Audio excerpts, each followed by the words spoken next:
Okay, your host now. And let's see, I'm going to, all right, you're there, your host. I'm going to go back to the other room and see to get everyone out. Sounds good.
Come on, Rodrigo. Hey man, how's it going? Can't See complain. you. Yeah, likewise. I'm not sure. Patty and Paul are, I guess, are running late, so they're not here yet. So Yeah. Oh well. the other one, did you go and watch that demo on that other product, that Talem 3 Learning Space Manager that they're doing in the other one? No, I missed that one. I got the back to back meetings until like 2 p.m. So I sort of jump into the Hubly thing at the end. But That's cool. yesterday, control discussion was super good though. Yeah, I was monitoring one of the other ones, so I didn't get to see it, but I'll watch it probably this weekend. I talked with them of going into it, so Yeah, it's super good. That was kind of what we're leaning to. yeah, VC4 maybe. No, Really? but No? that's what no, not right now. We're not ready. I mean, USC has an ideal scenario because of all the networking being. Yeah, we don't have that relationship, so That's our hold up here, is just strength of the network. Because we got these old buildings that just have, some of them have a 1 gigabit uplink, and that's it. yeah. So that's a killer. The networking and the computer owning. Yeah.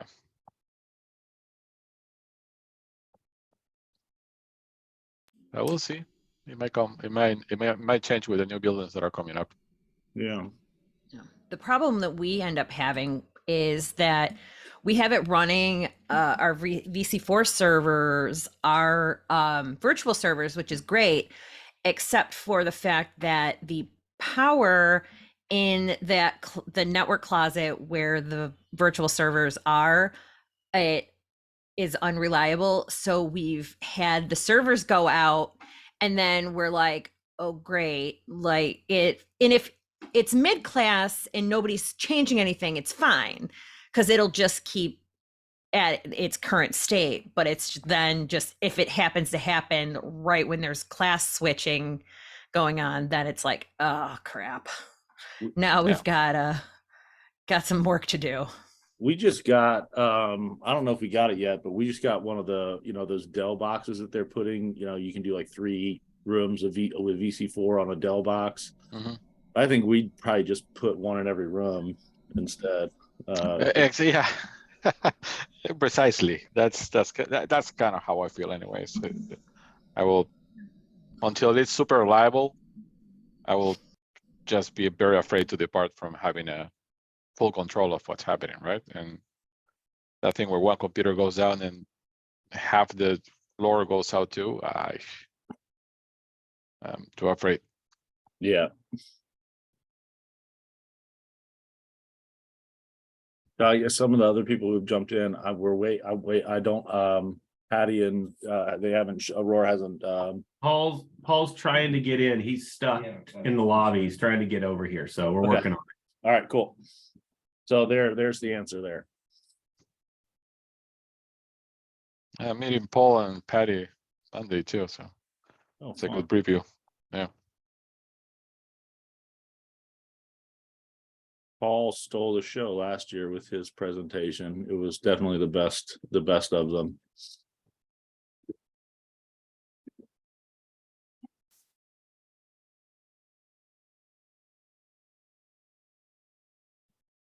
How's everybody enjoyed the show so far? Anything we want to see next year? Anything we should do different? You know, yesterday was challenging to find how to get into the room. Yeah, we already talked about that. I think we're gonna go back to the old way. Nobody really knew how to do the Zoom event thing. Yeah, no.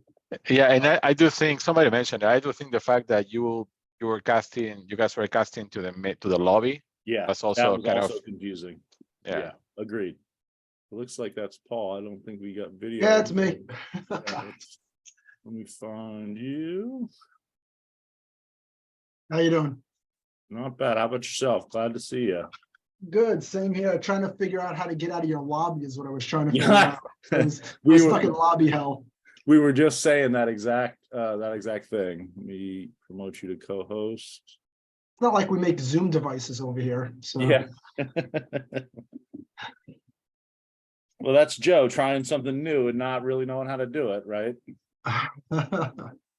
you know, it wasn't that bad. You know what I didn't realize? I clicked on the main area and I didn't realize down below you had to look at all the different yeah. sessions and then click on the one that you're going into.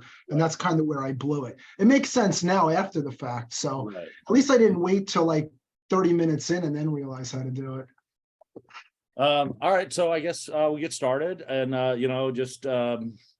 this is Paul Harris, the CEO, if I remember right. Is that still your title at Aurora? Yeah, that's what they call me. Okay, so Paul stole the show last year with definitely the best presentation in my opinion. So we're hoping for big things from him this year too. Cool. So rather than bore you with a bunch of slides, I'm going to show you a preview of what we've been working on. That one of our taglines that we like to say here is changing the typology of AV. And one of the reasons why we do that is because we always believe that there's a better way of doing things.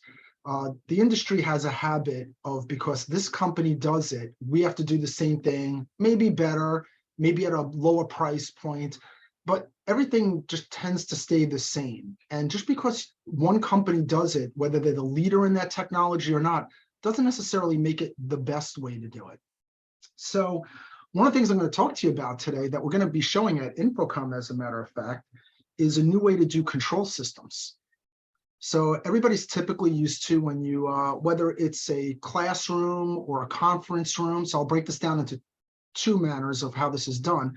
Everybody's used to that nice big 8-inch or 10-inch panel that you pay a lot of money for and you put it on a table. And then usually you're hoping you're the one sitting at that location so you can control the room. Or if God forbid you don't, somebody's got to pass it to you, or you have to move your seat and go over to where it is. So instead, we came up with a different concept, and this is our new patent pending little 4-inch touch panel. So we're going the opposite. We're going to give everybody their own interface. Now, this isn't what makes it thrilling. Usually when you see a little 4-inch panel, they're like, yeah, that's nice, that's cute, you know, whatever. And you can put whatever interface that you custom design for it. But what makes it special is this is a beamforming Dante microphone. So yeah, I see your head shaking now, like, yeah. See, before it was kind of boring when it was just a touch panel. Now that I add in a beamforming Dante microphone, now we got something to talk about. So the way we look at it is this, and this is how we envision it. Normally, if you're outside a room, whether it's a classroom or something else like that, you might have a touch panel on the outside showing you what the schedule is with the light ring around it. We make something like that. Here's a 4-inch version. We have 8-inch versions and 10-inch versions of it. Cute little panel, but we have bigger ones as well. And you can go outside, you could take your phone, you can NFC into it. It'll unlock the door, light turns red, you walk in. Now, what's cool about these is, let's say, for example, you have 8 seats. So what you're gonna do is you're gonna have one at each seating location. And based on how the control system is programmed, and our control systems are non-proprietary, so it uses Node.js with HTML5. We have a program called Core Studio. It's free, and it's like a WYSIWYG. What you see is what you get, and it will be drag and drop to make it easy for those who don't write code. So if you're a code writer, you can go to town on it, go nuts. If you're not a code writer, we have drag and drop, just like any other control system, to make it do whatever you want it to do. So through the booking app, now I could put a name on the top of this so you know where you're supposed to sit. Now what happens is there's a light bar on the front of this, which can light up red, green, blue, or a combination, make it any color. And there's a light bar on the back of it. So what we're going to do is we're going to change the way people use touch panels inside classrooms and conference rooms and so forth. We're going to make it interactive. So now that one's sitting in front of me, not only can I turn on the system or control the cameras or whatever I'm wanting to do, I can log in for the attendance with my phone. I can log it and then transfer the controls to my phone and control it remotely if I get up and walk around the room. I could use a regular off-the-shelf Bluetooth headset, just like the Samsung, connect to my panel through Bluetooth, and then use the Bluetooth to go to the panel and then go back out to Dante so I can go mobile with the microphone as well. And because it has all these LED indicators, let's say, for example, I want to raise my hand. Well, what do we do in the classroom, right? We're adults in the room. No one wants to go doing this or excuse me. So you can make the light up in the back and make it, just toggle on and off like a blue color or something, so that the teacher or professor, whoever it is, or the person leading the meeting can now see that somebody has a question. And then when they're ready to answer the question, they can then address the person in it. What gets even more interesting is the way that we're going to interact with it. So let's say, for example, we're having a meeting right now. How many think this is the coolest little idea that you've ever seen? I could bring up a question that says, how many do you think this is the coolest idea you've ever seen? Yay, nay. You select it, it stores it in a database, and after the meeting, you can collect that data from each person and how they voted. And you can go as many layers deep as you want to the voting. If you have hearing problems, it's got a tip ring sleeve on the side of it to do hearing assist or maybe language translation if you want to do that as well, or you do it through the Bluetooth. So what we're doing is we're making the control system interactive and part of the actual meeting itself. So this way, it's not just an expensive toy that turns on and off a room and maybe switches an input once in a while. It becomes an effective tool for delivering the meeting itself. But from its price point that we're pricing it at, it's not much more than just buying the microphone that you're going to need anyway in order to do your unified communications. Now, one of the other variations that we're working on with this is a wireless version of this that will also be battery powered, and it'll have on the base of it, it will be able to do wireless charging up to a 25-watt base charger that you can buy off the shelf. So in a lot of cases, when you have, let's say, classroom, you might disperse this like maybe 1 per 2 people or however you determine. And then they can even answer questions on here and poll people, use it as the microphone to communicate in the unified communication and so on. So it's going to make it mobile. It'll add a little bit of latency to it because you're going Wi-Fi on it, and Dante's not really made to work Wi-Fi. So we got kind of ways of working around that. But overall, it delivers on something no one's ever had before. And we're going to do our best to make the panel last for at least over 8 hours on a charge, if not more, with power saving modes to dim the screen and so forth. So this is actually a real world, this is a real deal product right now. This one we're trying to ship by June. This is the wired version, which uses PoE. Usually we tell people to use those thin little LAN cables. They look so much nicer than these fat ones. It's amazing. Get those little, I don't know if I have one here to show you. I usually carry one around with me. Bear with me 1 second.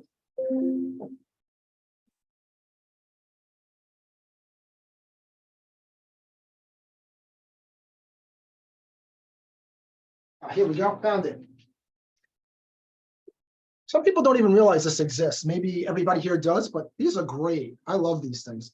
This is actually a Cat 6A shielded cable, only this thick. So I'm going to unplug this, but as you can see, when you plug this in, it becomes a lot nicer looking and much more flexible. So just good for aesthetics more than anything, as far as that's concerned. And as I was telling you, we also have larger panels, which actually just brought out the 10-inch version of it. That's what a 10-inch version looks like. And by the way, all our panels are brains. So you don't actually need another control system to work in conjunction with the touch panel to make it control a room. It is a full intelligent engine that will serve up web pages. Here's the little 4-inch lit up green with the ring. As you can see, it's really nice. It's in the process of booting right now. So we got a question about how you guys are concealing the RJ45 ports on the back of them. Okay, so a few ways to do that. So for this particular type, the wired one, with the wireless, obviously we don't have to conceal. For the wired type, most of the times, a few things happens here. One, you could do a right angle and go right, you just put it right through the floor. Other times they're going to a box that's in the center, so they want to be able to move it around. It really depends on the application. One of the things that we were talking about here was making a little plastic accessory that this could just kind of dock itself into and hide a right angle cable. But to make it look neater or to fix position it, we are adding in the final shipping version 2 holes that are threaded that you'll be able to put screws from underneath to permanently affix it so it can't move anywhere. And then what we would recommend is, for the nicest aesthetics, they have right angle versions of these cables, and you just do a right angle and you drill straight down, and then it keeps it looking neater rather than putting an entire cover onto the thing. So does that answer that question? Or, and we're open for ideas too. The nice thing about this is, and one of the things I love about these sessions is we learn a lot. When we did the first, I don't have the first iteration of it in my office, but when we did the first one, we didn't have a light bar on the back. We didn't have, you know, the headphone jack on the side. That happened from showing an initial prototype and then getting feedback of what people want out of the product. And so those were some of the features that people came back with that they wanted to see. But right now, yeah, we're nearing the end. There's one more variation we're making. We're going to add in more microphones in the front. Right now, it has 2 microphones in the front, 2 in the back. So we could do a full 360 up to 10 feet away. It'll pick up your voice, or we could beamform it. But what we decided to do is add on 2 more microphones. So we're going to have 4 microphones in the front to create an even tighter beamforming and a more accurate noise cancellation out of it. That's all being done in hardware, not software. So we do have a hardware beamforming engine inside of it. So how does everybody like, I tell you to push the buttons on here to answer the questions, but you don't have one. But how does everybody like this new concept? That's neat. Cool, Yeah, I appreciate it. It fills my ego, so it's working out good. yeah, it's definitely interesting. You know, definitely see a lot of use maybe in like you know, our kind of more executive, you know, director level conference room type things. So Now, I don't know how many of you are familiar with this next product I'm going to show you. So that was more the control side of some of the things that we're doing with control automation. But we do have, if you do check out our website, which is auroramm.com, AURORAMM.com. Actually, I'll write it in here. AuroraMM.com. It's in the chat window. You'll see we have like the 8-inch desktop, 10-inch desktop, 8-inch in the wall, 10-inch in the wall, the 4-inch in the wall. And like I said, these are all brains. They have 2 serial, 2 IR, 2 relays, 2 IOs. Just a different methodology of how we approach control systems. And if anybody's used to using another branded control system, we do have CTS credits in education online to teach people how to use our control systems, which are basically use them like a website with hooks to the real world. But a typical like, you know, AMX or Crestron or Extron programmer usually acclimates within minutes to hours. It's not rocket science. If you're used to programming, you'll find that it's more powerful and quicker to learn, and a lot of things make more sense with what you can do with it.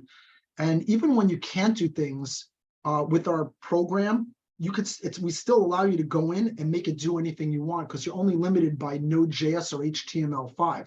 So even if our tool doesn't have something that you're looking for, I could, for example, grab code for a round analog clock from for JavaScript from a website, and I can literally pull that into our code maker, and then it becomes part of our system. And now you all of a sudden on the panel, you have an analog clock with a little dial going around. So very powerful tool. So the other thing I want to show you, this is going to be shipping in the next few weeks. This is called an IPX UC1 Ultra. So how many of you are familiar with SDVOE technology? I'll assume no one then.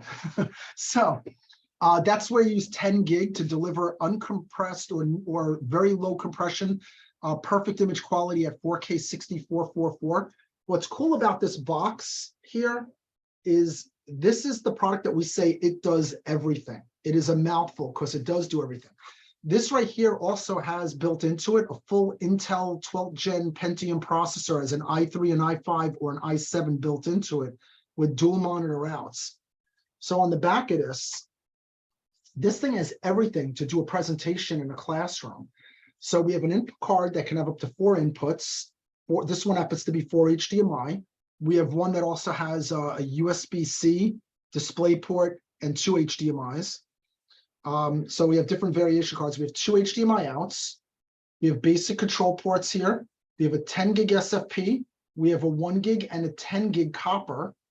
You could use PoE++ to power it if you want, or USB-C with a 100 watt brick, which will power this. So you can use one of those galvanized small little power supplies to power this thing.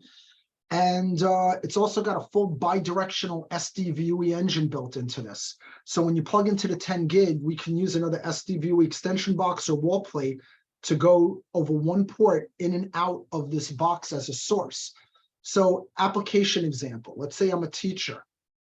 I can, from this box, I can start up a Zoom meeting just like we're doing right now. I can tell the Zoom meeting to go out the SDVOE to remotely transmit it to the projector that's going on. I can also tell the box to start encoding the sources into H.264 and start sending it as a separate stream out to a website, because maybe we want to do dual monitors remotely, whereas Zoom limits you to doing a single monitor and letting it go back and forth between the presentation and the presenter. So now I can not only do that, I can also use these other HDMI outs to also further output additional signals. And I could do other special effects. So this can do windowing, it could do seamless switching, it could do test pattern generation, chroma keying, contrast edge blending for side-by-side projectors, and so on. So internally, it has a 7x4 switch built into it, as well as even USB 2.0 extension. And it also has USB 3.0 ports in here, so you can feed like a camera directly into here at 1080p or 4K as well, and make that part of the meeting. So what we've basically done is we've integrated an expandable 7x4 quad scalar matrix in here with a full bidirectional SDVOE with a full Intel processor up to i7 with 1 terabyte drive, with USB extension and windowing effects and everything else all in this one box. Oh yeah, it's got Wi-Fi also if you want. In this one box that is rack mountable or under a table mount. We do have a fan in it because you have to cool it down, but it spins slowly, so it's very difficult to hear it. So it's not a high, like, wah, nice, low, calm, doesn't make a lot of noise at all. Any questions about this one? It's a mouthful. It's on our website too, by the way. I'll type in the part number of it. It's an IPX-UC1- Ultra. And that's what this is. Any questions about this? Because I know it's a mouthful. And believe it or not, I gave you the short version of it. Is it shipping? It is shipping in the next 4 to 6 weeks. Awesome. Okay. Yeah, we're waiting on a heat sink. As you can see in here, this is one of the original prototype heat sinks. The final one actually is anodized. It's a combination copper aluminum heat sink. It's custom. It was supposed to ship a few months ago, but I didn't like the noise of the fan. So now you get to hear the engineering woes that people get to hear, because I do a lot of the engineering in the company. And originally we're doing fans on smaller fans. And the problem with smaller fans is you got to spin them faster to get the same volume of air through it. And I didn't like that, because I wanted this to be able to be used under a desk or behind the display too, if you wanted it to. So what I did was I just put a 90 millimeter fan in here, and then we made a very custom heatsink. I don't have one to show you, but it guides the air in through the front, out through the back, and then we could spin it a lot slower so you could barely hear the fan. So there is some fan noise, but it's not anything loud. It's not whined and noisy. So yes, I delayed the shipping on the product specifically because I did not like the amount of noise it was originally making with the original cooling design for it. It's really the PC inside of it that needs the cooling. So it's an Intel processor, what can I tell you? It'll probably be good up to 14 gen. I think then they're going to change the NUC format. So I think we can still squeeze in 2 more gens before we have to maybe change the internal design again. Gotta love Intel. So, and oh, here's the other beautiful part about it too. The PC that's in it, it's got dual monitors out that you can route to anywhere and window with anything you want.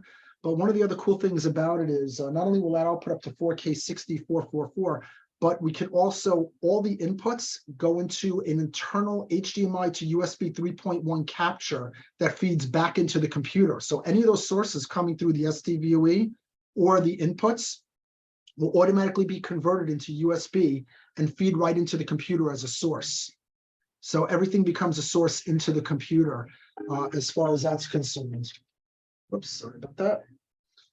So that's another fun fact about this product as well. We may be including bottle openers with it. Since it does everything else, we thought it might be funny to include a bottle opener. So you might see some free bottle openers being included with it. We like the humor part here. So any questions about that? Cool. And then one last thing I'm going to show you, because I know I got a limited amount of time on this. I think it was like 20 or how much time do I have left, by the way? About 34 minutes. I have 34 minutes? Yeah. Oh, sweet. They told me I had 15 to 20 minutes.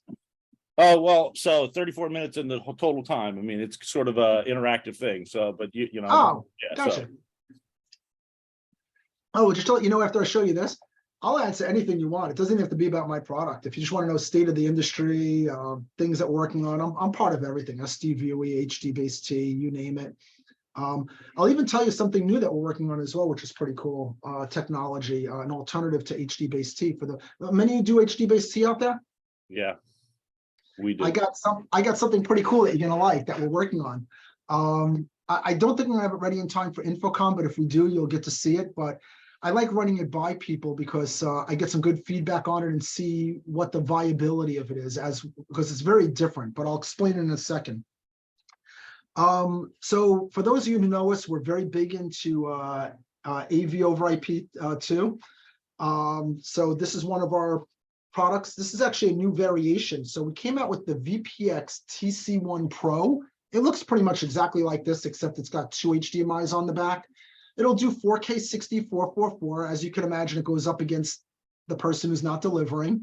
The difference with ours, however, though, is price point is a lot less. It is a transceiver. So for fun fact, we're the company that started the whole transceiver concept over 6 years ago. We also solved the Dante shipping issue by doing Dante in the firmware of this product. So we do not need the Dante chips to ship Dante. We just enable a license in here. So we do not have any issues with these products using Dante 2-channel or 8-channel on it. Image quality wise, we've been tested by just about every integrator across the world, and they've all pretty much came to the same conclusion that it's pretty impressive. It'll go ahead, it'll take on anybody at this point. And we're, I know you don't hear this too often from manufacturers, but I am willing to do a shootout against any product on the market. Put it like that. So I'm not just going to say it, I'm going to back it up. I will go up against any product on the market, and I will beat them in pricing, feature set, capability, you name it. I'll go head to head against them. Power wise, this thing only draws 8 watts of power. There's no fan in it. It's pretty slick. The LT version is only 6 watts of power, and it's also a transceiver. We also are coming out with a transceiver wall plate. I don't have it in my office, otherwise I'd show it to you, but the transceiver wall plate is a 2-gang wall plate. It has 1 video input, 1 USB-C input that can take video, and then a USB-C data, as well as a Type A data, and then an HDMI out. It takes up a 2-gang, and that will do up to 4K 6444 as well.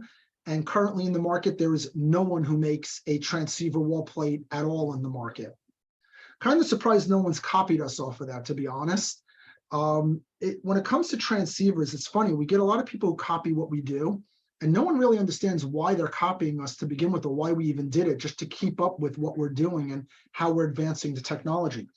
So one of the reasons why we originally came out with transceivers, for the first part, was stock disproportions. When you think in terms of AV over IP, you have encoders and decoders, but you never know when you're going to need 10 encoders and 20 decoders, or 20 encoders or 10 decoders, and your stock disproportions get out. So for the integrators and people trying to do things, it's very useful when you're trying to keep minimal SKUs for support reasons, or for inventory when you're trying to do it. For customers, one of the reasons why a lot of people do not keep spare parts is because there's so many SKUs. If you look at our competitors, when they go to rack mounted, they got a SKU for the card cage, then a SKU for the input card, the output card. Then they got a SKU for the box transmitter. They got a SKU for the box receiver. Then, well, a lot of them don't even have a wall plate. So what they'll do is they'll use an HD-based-T wall plate with an HD-based-T receiver unit that then plugs into their unit.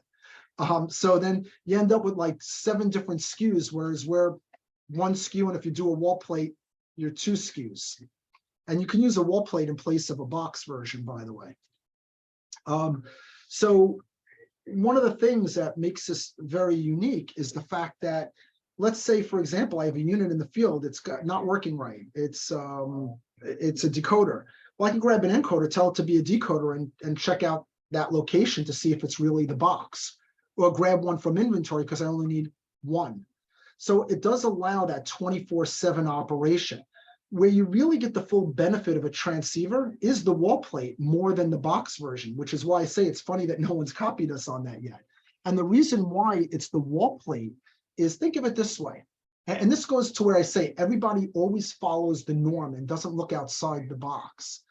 But if you think about a room, let's say, for example, we have a room. In the front of the room, I put a wall plate. In the back of the room, I put a wall plate. If it's a transmitter-only wall plate, all I can do is use them as inputs. But when they're transceivers, I could tell the one in the front of the room to become a decoder, and then I could bring in a rollabout card and I could do dual monitors at will.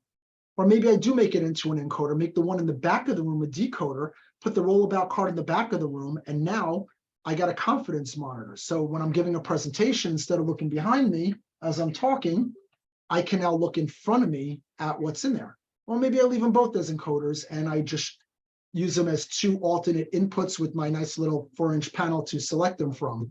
So that's an example of why the wall plate is a lot more powerful, and it gives you a lot more capability to extend the signal, or to use other monitors or other inputs at will, or to use a loop out as needed.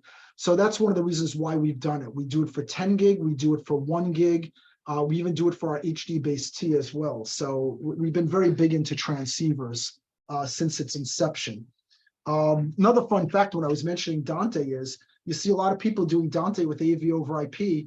We're the company that actually started that. We started that over 6 years ago, and barely maybe 3 years ago, people started doing it and saying, wow, we got this capability. Now, we did that 6 years ago. It's kind of old news to us. The funny thing is, a lot of them do it wrong. They put it into their unit, and they do something that all our units have in it. I mean, every one of our units, even our HD-based-T, they all have a mini switch built into it where we can not only do quality of service settings in it to protect Dante from itself, but it can also do VLAN. So this way, using 1 cable, I can propagate the Dante without needing a separate secondary port, because I can send it on its own VLAN. For whatever reason, all these years, no one does. If you look at a lot of the products on the market, can't set a VLAN for the Dante, or for its own video for that matter. We can. And you'll notice when we make the products, we put everything on it. So this one, instead of having a fiber version a copper version, a version with Dante fiber, a version with Dante copper, and so on and so on and so on. That makes like 11 different SKUs. Here's your fiber, here's your copper. You want 2 coppers, put another SFP RJ45 in here, now you got 2 coppers. You want fiber, put fiber in there. So you can use it for loop outs, you can use it to control a local product. Now, some other really cool things that we do here with this product that no one else does is the way we control it. So not only do we have a free software utility that could do video preview. So the video preview on this, by the way, is 720p at 30 frames a second. So we're actually doing high def video previews. Now, for those of you who's seen other products, they're typically a little tiny tile that you could barely see, and it refreshes 1 or 2 frames a second. So we have a secondary channel doing a full 720p 30 frames per second motion JPEG that you can show on any touch panel or computer to see what's going on remotely. So that's another really cool feature about it. We also have video wall image rotation on it. It can switch within 0.8 seconds. So we got very fast switching in it.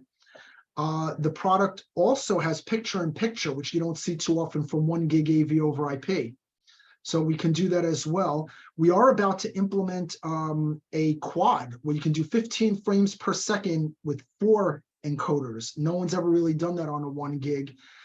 We have roaming mouse and hotkeys coming as well. That'll be a firmware upgrade for free, just adding to the capability. And one of the other cool things is electronic programming guide. So you make a spreadsheet, 1, 2, 3, 4, 5 for your channel numbers, put the encoder you want to target, and then what you want to label the channel number as, and then you put on it a description of what you want to call that channel. You load it into that decoder box, and then using a universal, we actually have a Bluetooth remote that we're coming out with. And you plug a Bluetooth into this, and then wirelessly, not only can you change channels like it's a TV set, but you could do it from the front channels. So for you as the end user, it looks like you're changing channels on a cable box, when in actuality, you're changing sources to wall plates, other rooms, whatever you allowed it to have access to. So it's another thing, we call it channel mapping. We've been doing that for over 6 years also. Just on this generation of product, we now have an electronic programming guide, which looks really nice. The other cool thing about this remote, by the way, is we're going to give the ability not just to control the unit, but when you push like this OK button, for example, it's going to send out to the box a button OK got pressed, button OK got released. And then you could put a target IP address in it that send it to another third-party control system, or preferably ours. And then the control system receives it. And instead of the box saying, I have to change a channel, it's passing it along to a control system to say, I just saw a button push in this room. What do you want me to do? And then based on how you coded it, you could turn on and off lights, you could turn on off a projector, you can change the channels or whatever you want to do with it. So it turns us into a universal wireless Bluetooth remote with up to a 30-foot radius range on it, is what it does. So that's another add-on capability to it. Now, so right now in the VPX does have a rack mount for it, 2 of them side by side in a 1RU, or in a 5RU, 12 of them. So that's how we blade them. So they're rack mountable. They do come with ears. They're made of aluminum. So these are really, really lightweight. They're like, there's hardly any weight to these things. So you can even Velcro this to the back of a set if you wanted to. So a lot of advantages to the way we're doing things. Security wise, which is always an important question, we do SSH, HTTPS, 802.1x. We're going to be adding Active Directory capabilities to it soon too. Although personally, no one ever uses that, but we just did it because one of our competitors did it. So like, okay, fine, we'll do it too. We're running a dual Linux core inside the thing, so we can pretty much make it do anything we want to do. At least until we run out of resources from adding so much stuff into it. So we'll try not to add too much stuff to it. But yeah, so that's another thing that we could do. So we do have plenty of security in it as well. And it's got full web pages built into it. So even if your control system breaks down, not only can you change the connections from the front up and down arrows, but I can go into the web page of it, see the units on the network, and then connect up to it that way as well. So you can do that. You can clone them. I can update the firmware in like 1,000 units in one shot. We can do rapid deployments, all sorts of stuff. Once again, More than happy to do shootouts, more than happy to do offline presentations and things of that nature. Any questions about the VPX series? Cool. Now, I will give you one little prelude, which we're going to be showing at InfoComm. Another tip for coming on to this show. We're going to be making an ultra version of it. So because it has the word ultra, you know what that means. It means I get to charge you more for it. So LT is light, pro is the midpoint, and then ultra means I get to charge you more. But we're charging you more for a reason. Same size as the VPX box. It will be using PoE Plus, but you'll understand why. And it does have a small micro fan in it. We added an 8-core Android 12 engine into it that the feed passes through, has dual HDMI outs with an HDMI in, and it will output up to 8K resolution. The stream itself can only be 4K, but the resolution can hit 8K. But the cool thing about it is, same thing as the 10 gig version with the Intel processor. This is for a lower cost implementation of doing Zoom rooms, WebEx, Teams, whatever. It's a full Android 12 engine for you to do whatever you want. And our control engine will also be compiled into it. So using that remote that I told you about, you'll be able to bring up a web page right in the display and automate the room right from the display itself. So this way, if another control engine breaks down, you could bring up the control right into the display and automate the entire room as well. So that's another cool thing coming. So any questions about that?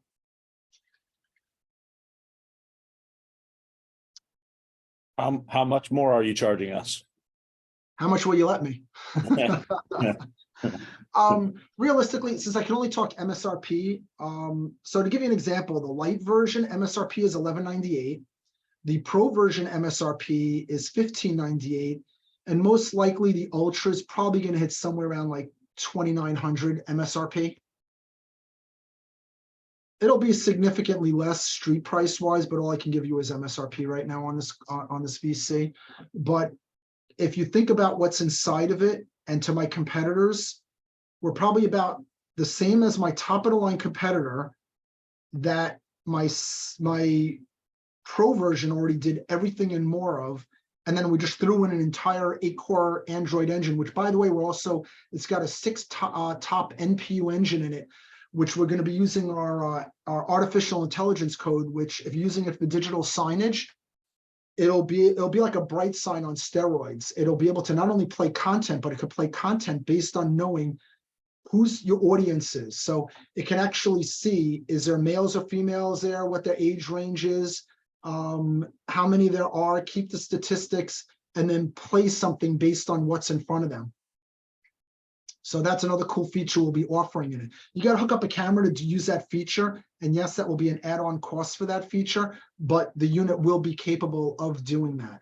Oh, and we're also making, since I got you, it's not a big secret, but our what we call an RxS2, it looks like this. It's the same exact size, but it's a NUC PC with dual HDMI outs and an HDMI in with up to an i7 processor with the 1 terabyte that you can blade them. So you could put up same rack mounts. You could put up to 12 of them in a 5RU or 2 of them in a 1RU or mount them under a desk.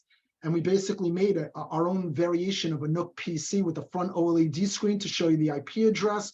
We kind of just improved on the form factor and made it more viable for the AV industry. And we gave it that HDMI capture that a lot of people need with some USB 3.1 ports on it. So that is coming, that'll be shipping in the next 8 weeks, and it's called an RxS2. It's not on a website yet, but that's the part number for it. That's coming out as well. Yeah, I'm a mouthful today. We got a lot of cool stuff we've been working on. So finally, I'll wrap this up with some new technology that you don't get to hear too often. So what we've been working on is a technology called, we've referred to in the past as IP-based T, but one of the great things about HD-based T, we've been doing HD-based T since its inception, is in most cases it's uncompressed and it delivers a good quality signal for the most part from point A to point B. One of the things where it went a little bit awry is the interoperability. And as you know, different companies use different power schemes. They may not follow all the rules correctly, and it gets a little off kilter. The problem these days, even with the 3rd gen, is you need shielded cable, and you got to be careful about what you do and how you do it. So what we came up with is we made 2 products. That's all you're going to need. And here's where it differs. So bear with me. One is a box version, and it is a transceiver. You tell it whether it's an in or an out, and what its address number is, 1 through 255. You have a wall plate. It's a 1 gang. And on the 1 gang wall plate, there's an HDMI in, an HDMI out, and a USB-C for data. On the back of it, there's a dip switch. You tell it whether it's an in or an out, and an address 1 through 255. Each unit as an in needs a unique address, and as an out, it needs a unique address. So if you think about it, what I'm creating is a matrix. In 1, in 2, in 3, in 4, out 1, out 2, out 3, out 4.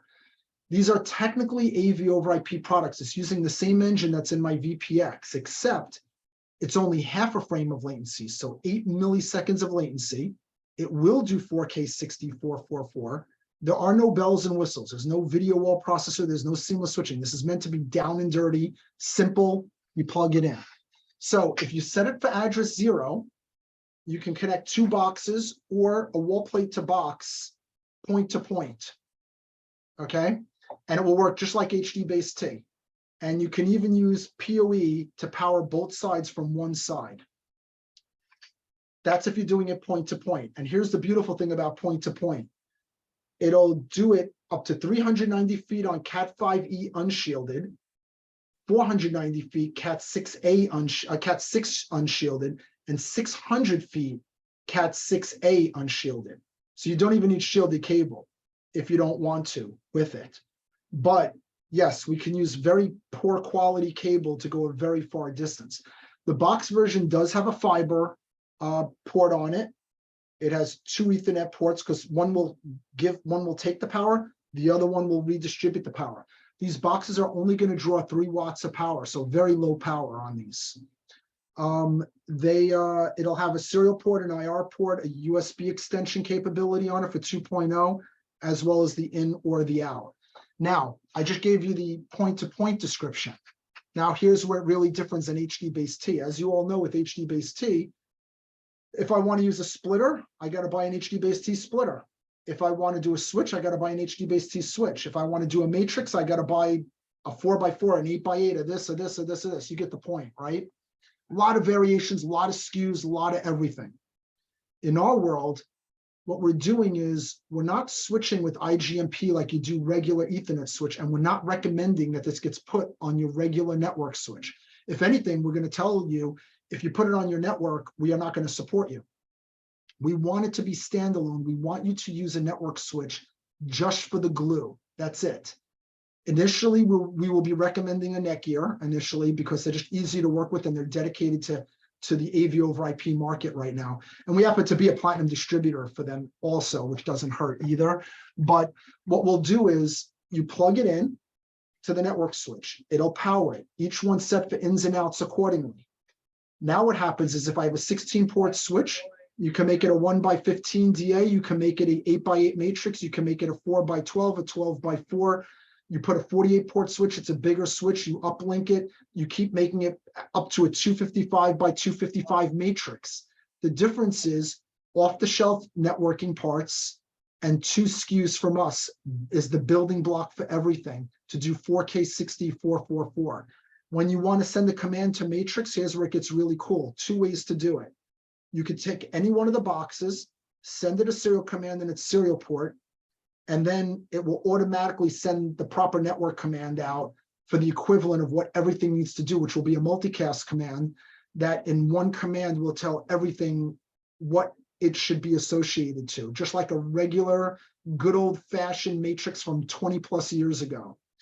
Or you could send it a multicast command through the control system, which will behave the same way. One command, there'll be in the command, it's something as simple as exclamation RT for route 1 to 13569. And when the boxes see this over the multicast address and receive it in, they'll accordingly change where they're supposed to go.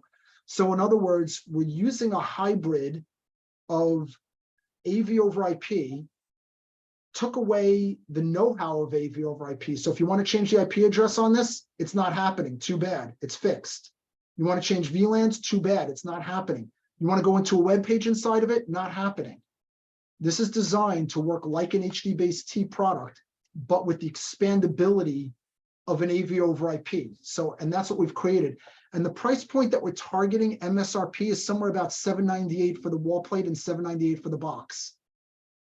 So that's what we're targeting. We think we could probably ship this by the end of the year. It is happening. This isn't like a theory or something we're hoping on. We've already patented it, the whole concept of it, and we're already, that's why I'm even telling you about it. And we're already producing the prototypes and going through the code. So it's just a matter of time. I just don't think we're going to make it in time for Infocom to show something. We might show it on the side when you come to our booth. We might just say, hey, this is what it physically looks like, and here's a gander real quick, but the full implementation may not be ready. It's really more code than it is hardware at this point. It's a lot of coding we have to do. But if that all goes well and we don't see any problems, for us, that will probably be our big go-to product in place of HD-based T. So with that being said, what does everybody think of this technology? Would you use this in place of HD-based T? And which would you prefer, HD-based T or what I just described to you, which we call IP-based T? I mean, obviously I want to see it in practice, but it sounds, really intriguing. I definitely would want to, get my hands on it. You mean you're not going to trust me and take my word for it? I'm trust but verify, Paul. Trust but verify. You're supposed to take my word at everything. I'm hurt. Paul, I was wondering, could you kind of talk about, and like there's a lot of talk now with like IPMX being, the new open standard and stuff like that. Can you talk about the IPMX? Yeah, well, the people talking about it, the standard is IPMX. Yeah, that's fair. That's who's talking about who it's a standard to.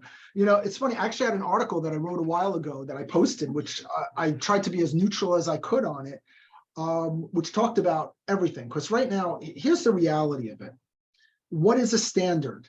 A standard's a popularity contest. And you'll hear me say this over and over again.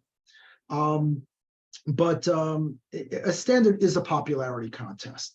I mean, look at Apple. They dominate the phone market. They're not a standard, but yet you have all these plugs, you have all these accessories, and in essence, people have standardized on Apple, but it's not a standard by any means.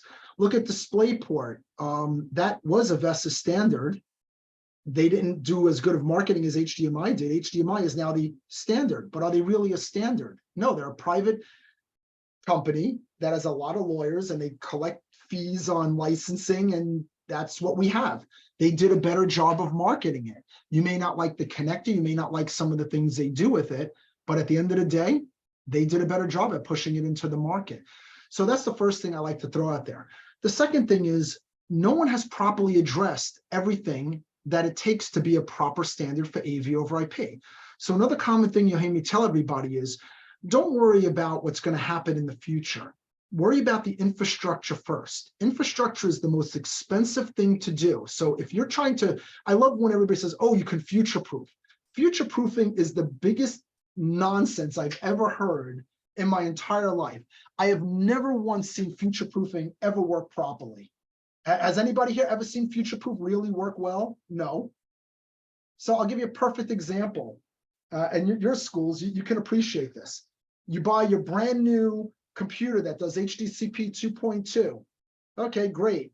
So you're outputting your HDCP 2.2. It links up to my product or somebody else's, but you still have that other projector that's using HDMI. It's using HDMI 1.4 with HDCP 1.4. Where's your future proof? Is that going to work? So now what do?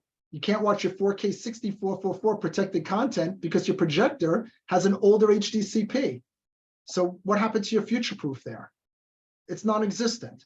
Okay, you want to do 4K 60. Well, all your cables right now that you bought are limited to 18 gig bandwidth, but you need over the 48 gig bandwidth to work with the new HD, with the full bandwidth of HDMI 2.0. So that's not going to work either. Where was your future proof on those cables? And the list goes on and on. You bought analog extenders to take your analog signal from point A to point B, you put in that special cable that keeps all the lengths of all the pairs exactly the same. Well, that disappeared, got replaced with HD base T. Cable's no good because you really shouldn't be using that with HD base T or any IP for that matter, because you need different turn ratios for it to work effectively. So that cable's no good for AV over IP or anything. So now you got to repull that cable and you got to put in a new digital based product. In other words, I can go on and on with this. You know what I mean? And I will rip every type of future-proof apart that you've ever had. Otherwise, if we were so future-proof, we'd still have tube TVs with these big backs on them, but we don't. Here we are with LCD. I guess plasma didn't make it, but plasma was going to be the big to-do. People found a better way after they said for years that LCD wasn't going to do the job, but yet LCD kept proving them wrong. And then they're like, oh, well, OLED is going to do it. Well, the OLED is nice. It's beautiful. I have one at my house, but it's not exactly taking over the world yet. So that's the fun part about technology, is everybody wants to tell you what they want you to hear at the time. So this is what I do tell people. One, if you want to future-proof, the best, and you're never going to future-proof, but you'll get the best time out of it. Most people are looking to get 5 to 10 years out of a product. So the first thing you got to look at is, how many years in advance are you looking at, knowing that bandwidth increases? It rarely ever decreases. It always goes up. So what are you going to pull when you pull your cable? You're going to pull Cat 6A, you're going to pull Cat 7, you're going to pull a fiber with it. What do you really need to get to that next level that you're trying to get to based on the distance of where all these runs are? So infrastructure, to me, hands down, is the most important thing that you could spend your money and figure out when you're first doing an install. Because repulling cable is more expensive than taking away, oh, look, there's a new 8K version of this box that I have to use. Okay, this is just an endpoint. You can rip this off and put another one on. But cabling is a whole nother animal.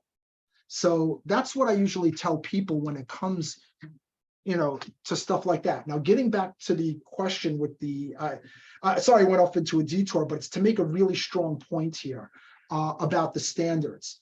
So let's look at SDVOE. I've been doing them since day one for over 6 years. One of the original people who even did SDVOE.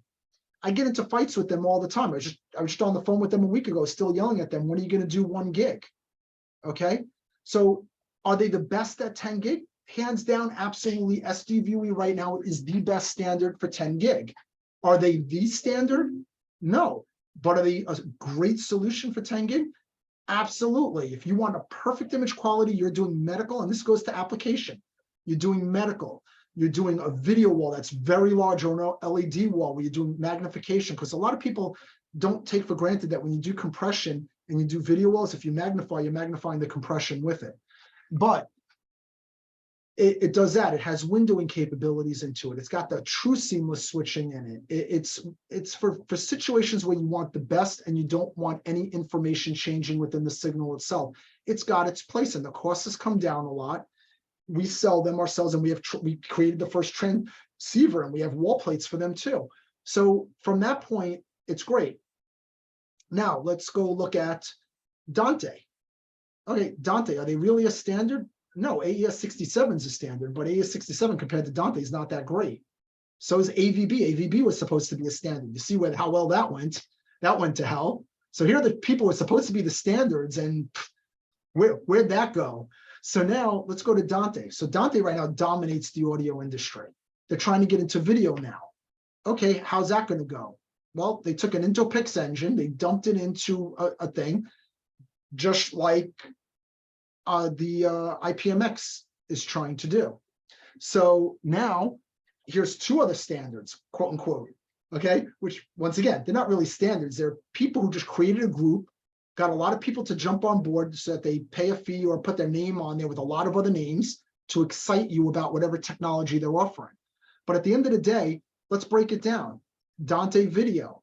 Okay, it's all on an FPGA right now, and they don't have all the features that an SDVOE has. So you got to give up capability to what? Use the Dante tool and to use an FPGA. Well, one of the reasons why so many people are having a hard time with lead times is one of the hardest chips to get right now is FPGAs. They run hotter, they cost more money, and they're hard to get right now. So when you look at it that way, I can't make a wall plate with it because it generates too much heat. So you don't have a wall plate in that ecosystem. And you're gonna have to use probably PoE plus, not PoE, like I'm doing with an ASIC solution, which uses less power. SDVUE makes an ASIC. The 1 gig technology, which happens to be based on a 3rd gen A speed, is using ASIC technology. They are low power, very specific intent, and they're able to produce a lot of chips, which is what usually happens to an FPGA. SDVUE started as an FPGA, and then they made an ASIC. So when it comes to IPMX, they're an FPGA also. Same problem as Dante. They don't have an ASIC of it. I can't make a wall plate out of it. Yes, they've done cool things. Yes, they've made a lot of strides. They haven't focused on HDCP security very well. So they're focused mainly on broadcast still, because that was where their origin started from, was broadcast. So they haven't addressed it. And then most of these people didn't even address the lower bandwidth. So as far as I'm concerned, the holy grail is addressing from 10100 for when you're doing a remote UC, all the way up to 100 gig or beyond. And right now, no one's addressed it. And until that day happens, as far as I'm concerned, you don't have a good standard. What you have is a lot of good technologies that have certain advantages based on what you're looking for, that you can apply to the technology that you did put the money and the effort into.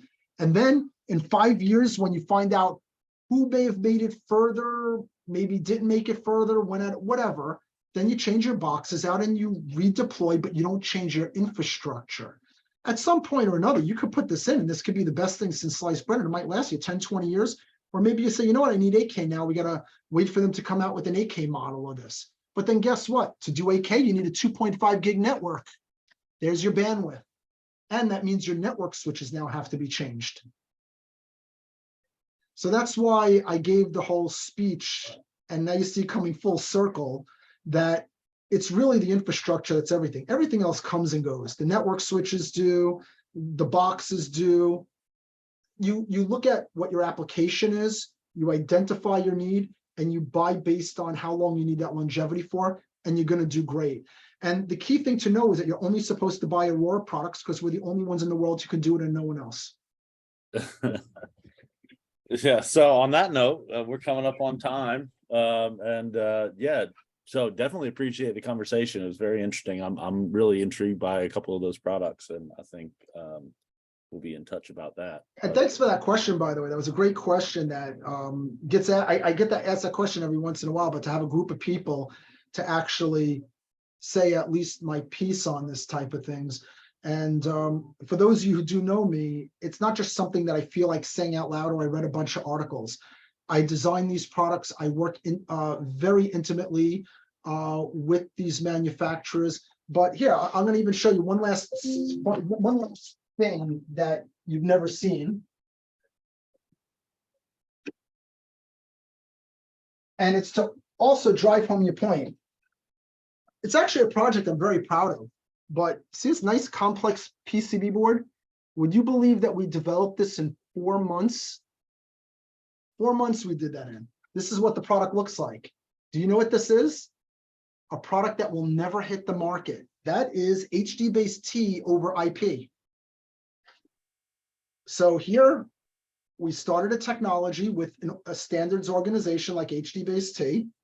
We went forward with it. We showed it at a trade show.